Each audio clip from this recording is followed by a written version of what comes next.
So these arrived in the post this morning.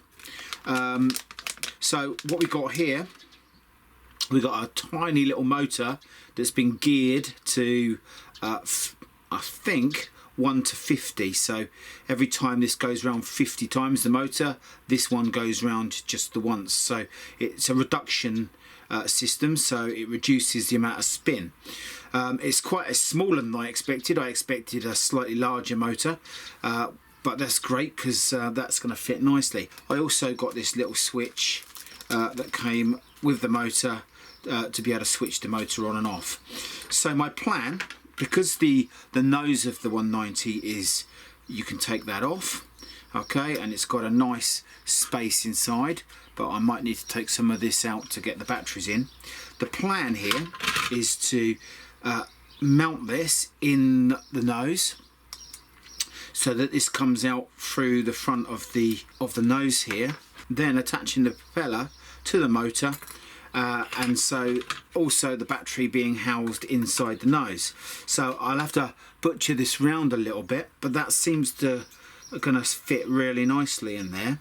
Now I have tested this, and with just 2 batteries, 2 AAAs, it spins it not as fast as I'd like. I probably would like to get 3 batteries on there, but I don't know if I'm going to be able to get them to fit inside very easily, so I might need to just do a bit of work if I want to use 3, and that would be the ideal speed.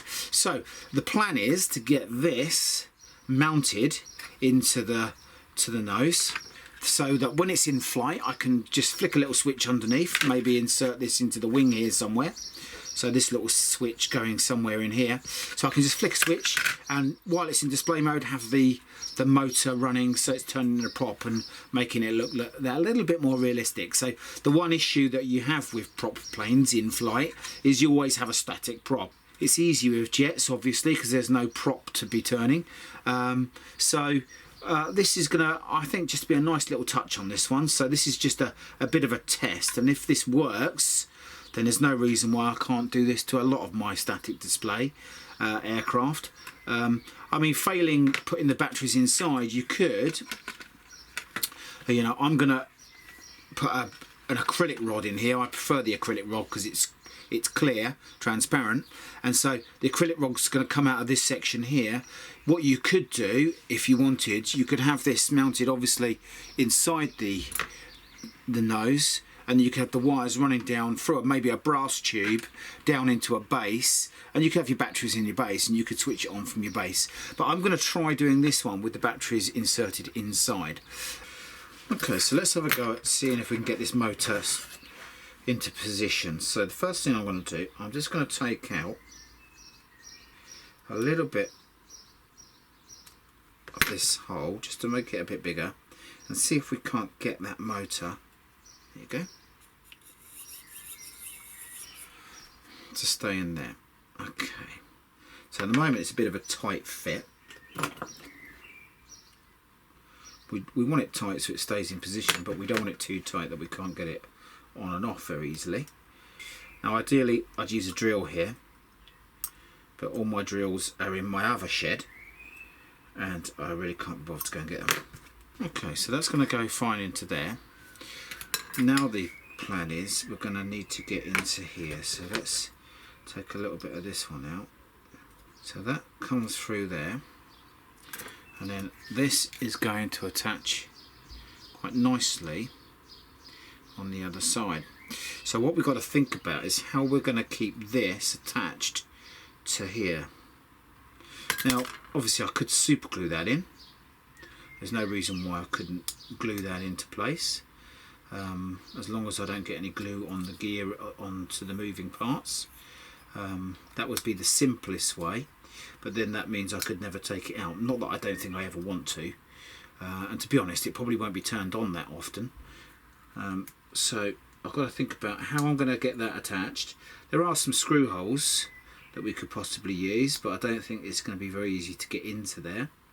One of the easiest ways is to build, I've got some plastic card and I could build a little mount for it to go into here. So that's what I'll do. I'm going to build a little, so it slots into a little box, So building a plastic card frame around the motor so it slots in nicely might be the best way. The frame's going to stop it rotating within the cowling. So I'm going to get some plastic card and have a go at building a little frame for it.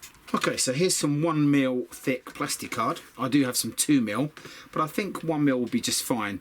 And so the idea here is what I'm going to do is I'm going to build a little frame. So I'm going to measure up these parts and I'm going to build a little frame for it. So first of all, let's cut a strip off using my calipers. I'm just trying to be as precise as possible.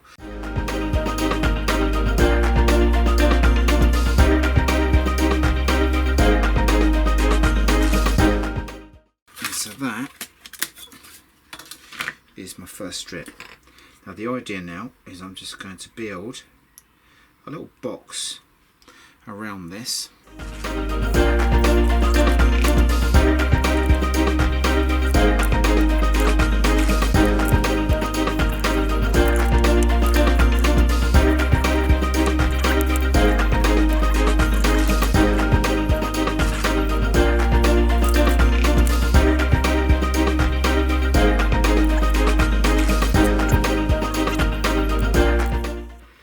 Created a little box around that gear mechanism. Okay, so here we have our motor in its little encasement.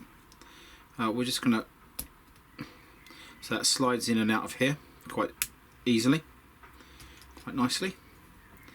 So all we're going to do now is we're going to place this, get this into here, cut it down a little bit, and make sure it fits.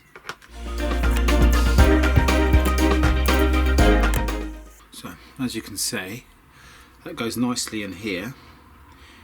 We'll just line that up.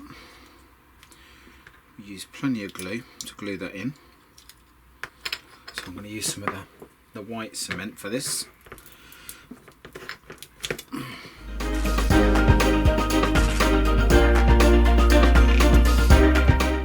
That comes out nicely out of there.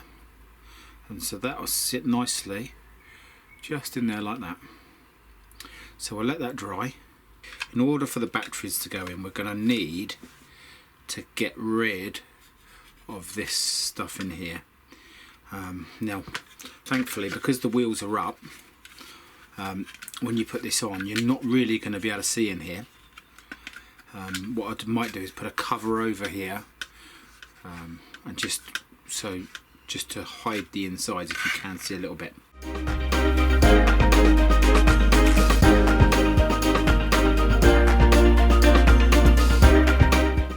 There, we've created a nice space in there now for our batteries to go in. So what I'm going to do, I'm going to create a battery pack. Now, I did buy a little battery holder, but I think they've got thrown away by accident with the packaging. Okay, so there we've made a little box for the batteries to go into, and that fits perfectly down into this little slot here. There's plenty of space for it to go down inside, and then we'll attach some wires to here, put the switch down in here somewhere, and then we're good to go. We could put our switch just in here. It's small enough to be able to just sit just in front of that fuel tank. Okay, excuse the messy desk.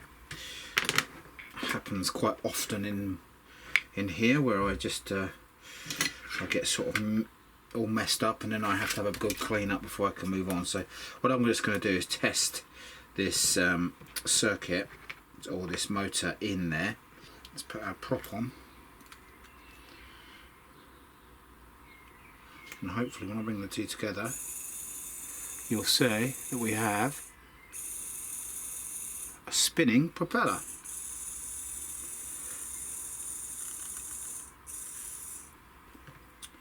Okay, so what I've done, I have, effectively just glued this in permanently. I don't plan on fixing it if it ever breaks, and I don't expect it to be on very often.